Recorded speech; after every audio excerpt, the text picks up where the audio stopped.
We are a family. We are Liverpool. This means more.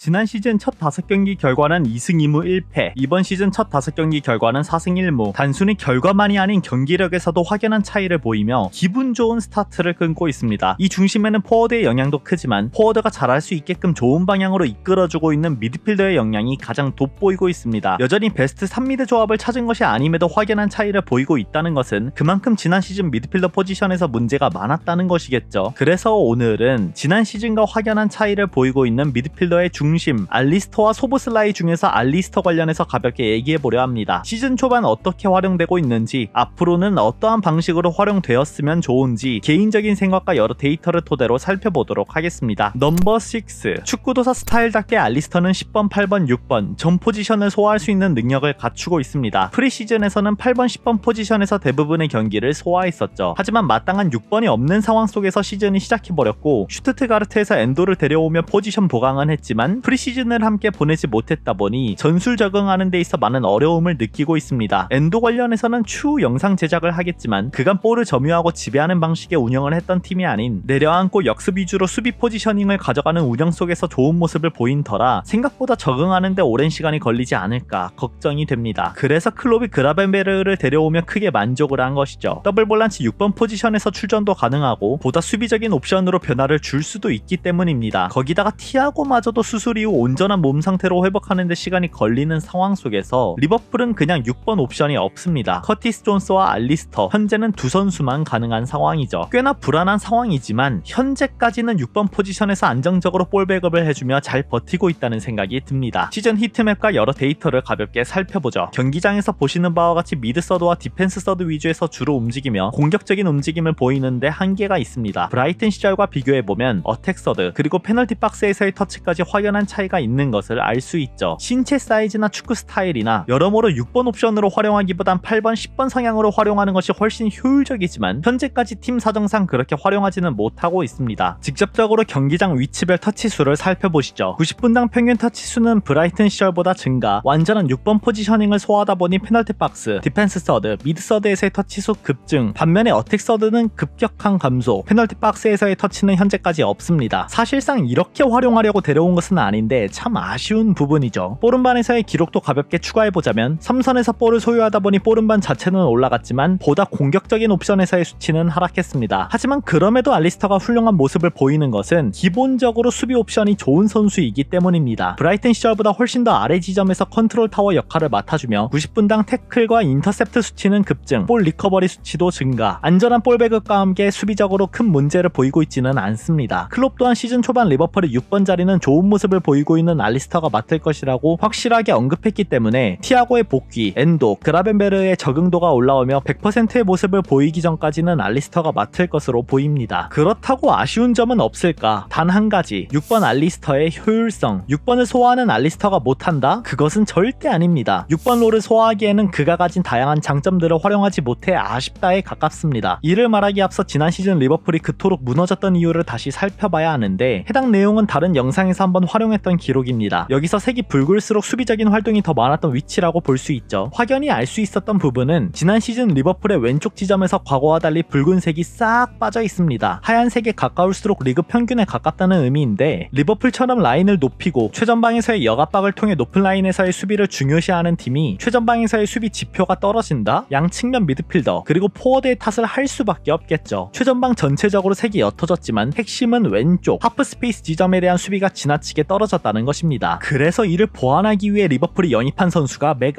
알리스터입니다. 그런데 팀 현실상 더 내려앉혀 6번으로 쓰고 있어서 더 안타깝다는 것이죠. 그럼 대체 얼마나 알리스터가 잘하는 것일까? 아르헨티나 대표팀 그리고 브라이튼에서 보여준 몇몇 기록들을 토대로 살펴보죠. 지난 시즌 알리스터가 소화했던 포지션별 출전 시간, 수비적인 행동을 했던 스팟, 그리고 위치별 패스 수치입니다. 포지션에 따른 출전 시간은 데이터 사이트마다 약간씩의 차이는 발생할 수 있어서 따로 공격형 미드필더, 중앙 미드필더로 언급하진 않겠지만 온전한 6번 옵션으로 활용된 시간 시간은 적다는 것을 알 수 있습니다. 일반적으로는 경기장 중앙 하프스페이스 지점, 어택서드와 미드서드 사이 포켓 움직임을 많이 가져가는 선수로 8번, 10번 옵션으로 활용하기에 가장 최적화된 유형이라 볼 수 있죠. 지난 결승전에서 보여준 포지셔닝을 보시면 이처럼 상대 미드 수비 사이 포켓에서 움직이며 다음 공격 찬스를 만들어주기에 능한 선수입니다. 해당 위치에서 앞뒤 좌우로 패스를 주는 데 있어 어려움을 느끼는 선수가 아니죠. 압박을 패스로 벗겨내든 드리블을 통해 벗겨내든 자신감이 있는 선수입니다. 추가 기록을 보시죠. 강한 압박을 받는 와중에 패스 성공 38회, 정확도 79%, 패스 지점의 대부분이 미드서드 그리고 높은 어택서드에서 이루어졌습니다. 보다 세밀하게 보면 하프스페이스 공간과 가장 좁은 중앙 공간, 일명 14번 존이라 불리는 지점에서 볼을 받고 위협적인 움직임을 가져가는데 능한 것입니다. 다시 브라이튼 시절 터치맵으로 넘어가면 데제르비 감독 부임 이후 오펜스 하프스페이스 지점 그리고 앞서 말한 14번 존, 득점에 연관되는 활동이 가장 많이 발생하는 지점에서 터치가 많이 늘어났죠. 더욱 세밀한 지표로 봅시다. 지난 시즌 14번 존으로 투입한 패스는 83회, 직접 볼을 가지고 들어간 횟수는 49회, 반대로 14번 존에서 보인 공격적인 활동 167번의 패스, 155번의 볼 운반. 앞서 월드컵 결승에서 보았던 포지셔닝으로 보자면 이 포켓에서 공격적인 움직임을 가져갈 수 있는 매력적인 선수라는 것입니다. 어쩌면 소보슬라이는 해당 포켓에서 자유롭지 못할 수도 있습니다. 스프린트를 활용하는 선수고 발밑이 알리스터만큼 유연한 타입은 아니기 때문이죠. 물론 잘합니다. 현재 리버풀 전체 선수들을 포함시키더라도 14번 존, 하프스페이스에서 압박을 견뎌내며 온전한 패스를 넣어줄 만한 선수는 그리 많지 않습니다. 14번 존이 아닌 하프스페이스에서의 기록도 보시면 총 433회 패스, 왼쪽 하프스페이스 지점에서 272회, 오른쪽 하프스페이스 지점에서 161회, 가장 위협적인 하프스페이스와 14번 존에서 공격적인 움직임에 능한 선수라는 것은 확실히 알 수 있겠죠. 하지만 알리스터의 진가는 공격적인 옵션뿐만이 아닌 수비적인 옵션에도 있습니다. 이는 왼쪽 하프스페이스 지점에서의 리커버리 기록을 보여줍니다. 해당 데이터를 가져온 사람은 리커버리라는 표현으로 보다 확장된 개념으로 설명했지만 아마 조금 더 디테일하게 보면 하프스페이스에서 그라운드 경합 상황 속 볼을 지켜낸 수치 혹은 탈취한 수치를 말한 게 아닐까 예상해보고 있습니다. 그냥 간단하게 보면은 하프스페이스 지점에서의 수비력이라고 보시면 편합니다. 아무튼 왼쪽 하프스페이스 지점에서 리커버리 30회, 지난 시즌 전체 선수들 중에서 1위에 해당되는 기록입니다. 다른 선수들의 이름을 보더라도 알 수 있듯이 라인을 높인 상황 속에서 6번 선수들의 수치가 높다거나 혹은 전방에서 수비력 좋은 선수들의 이름이 나열되어 있죠. 이 선수들 중에서 1위가 알리스터다. 반대로 오른쪽 하프스페이스 지점에서의 리커버리는 전체 5위, 19회, 로드리는 왼쪽 오른쪽 모두 거의 1위에 근접한 것을 보면 맨시티가 얼마나 라인을 높이며 운영하는지 그리고 로드리의 수비 범위 또한 얼마나 넓은지 알 수 있습니다. 추가로 우리 팀 하프스페이스 공간부터 상대팀 하프스페이스 공간까지 리커버리 스팟이 나와 있는 기록입니다. 상대가 위협적으로 다가오는 우리의 하프스페이스 공간 그리고 우리가 빼앗으면 곧바로 역습으로 나갈 수 있는 상대의 하프스페이스 공간에서 많은 리커버리가 표시되어 있는 것을 알 수 있죠. 이보다도 더 간략하게 확인해 드리자면 이는 프리미어리그 선수들과 유럽 내에서 훌륭한 모습을 보인 미드필더를 선정해서 데이터를 정리한 그래프입니다. 아마도 리버풀과 링크난 선수들 몇몇 추가되고 그 외에는 유명한 선수들이 들어간 것으로 보입니다. 좌측은 90분당 상대 하프스페이스 공간에서의 리커버리 수치, 우측은 90분당 우리 팀 하프스페이스 공간에서의 리커버리 수치. 알리스터는 어태킹 하프스페이스 공간에서의 리커버리 수치가 상당히 높습니다. 그 최상단에 있는 선수는 티아고와 로드리는 수비, 공격 하프스페이스 공간에서 모두 최상단. 이는 맨시티가 그만큼 라인을 높여 로드리의 범위가 상대 하프스페이스 공간까지 닿는다 볼 수 있겠죠. 티아고는 언제나 여러모로 최상단에 위치하지만 지난 시즌 1200분 출전에 그쳤고 알리스터는 2900분을 출전하며 해당 기록을 만들어냈습니다. 이처럼 알리스터가 6번 옵션에서도 좋은 활약을 보이는 것은 당연히 압박을 많이 받는 하프스페이스 공간 그리고 14번 존에서도 좋은 모습을 보일 만큼 뛰어난 축구 지능과 능력을 지니고 있기 때문입니다. 비교적 작은 피지컬로 인해 6번 고정으로 시즌 전체를 보내기엔 아쉽지만 오히려 해당 지점에서 수비적인 능력이 더욱 발전된다면 앞으로 높은 포지셔닝을 가져가게 되었을 때 더 좋은 모습을 보일 수도 있겠죠. 하지만 제가 본질적으로 아쉬워하는 이유는 6번에서도 충분히 잘하는 선수이지만 한 칸 더 높이 8번 10번으로 활용하면서 하프스페이스 14번 존을 직접적으로 공략할 수 있는 선수이자 지난 시즌 리버풀이 직접적으로 아쉬움을 느꼈던 왼쪽 하프스페이스 공간에서의 수비력을 갖춘 알리스터가 아래에서 뛰고 있다는 게 참 안타깝다는 것입니다. 이번 시즌과 같이 6번 매물이 말라버린 이적 시장이 아니라면 22-23 시즌 맥알리스터와 같은 선수야말로 정말로 구하기 어려운 유형인데 말이죠. 만약 8번 10번 유형으로 해당 포켓에서 공격적인 옵션, 수비적인 옵션 모두 능한 선수를 영입하려면 기본 단위가 1000억이라고 보시면 됩니다. 그런데 알리스터는 고작 570억, 미친 거죠. 현재도 리버풀이 훌륭한 결과를 만들어내고 있지만 장기적으로 완성된 경기력을 토대로 우승권에 도전하기 위해서는 알리스터가 6번 위치에서 뛰는 전술 구조가 아닌 한 칸 더 높은 위치에서 뛸 수 있게끔 6번에서 다른 안정적인 선수가 나와야 하지 않나 싶습니다. 합니다. 그렇게 되려면 엔도가 얼른 적응하며 6번에서 고정적으로 나와주거나 그라벤베르가 6번 옵션으로 띄워주는 게 가장 이상적이지 않나 보고 있습니다. 혹은 그라벤베르가 완전한 8번 자리에서 적응을 해도 좋고요. 엔도 관련해서는 다음에 한번 제대로 다뤄보도록 하겠습니다.